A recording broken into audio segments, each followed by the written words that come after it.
Shalom, peace and blessings, everyone. Welcome to Generational Impact for Yeshua. I'm Brother Truka. Today we're going to be talking about the true color and the demographic of the Messiah, as well as the true color and the demographic of the children of Israel.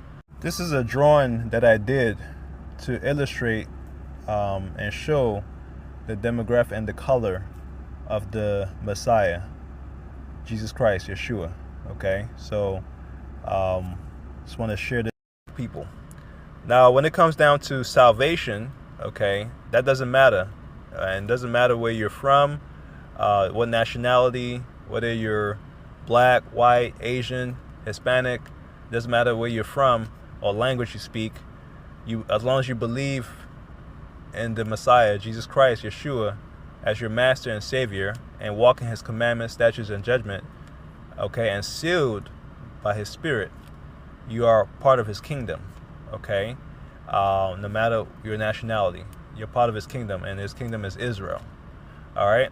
Now, when it comes down to the truth, and for the sake of history, and what's described actually in the book, in the scriptures, the Messiah, he's described as a melanated and black man.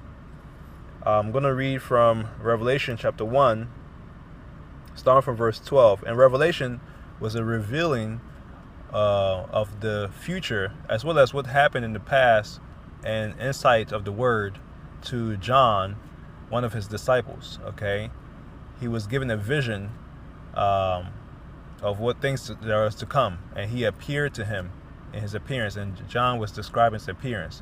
And also prophets that came before John also had similar description of the Messiah, Yeshua, Jesus Christ.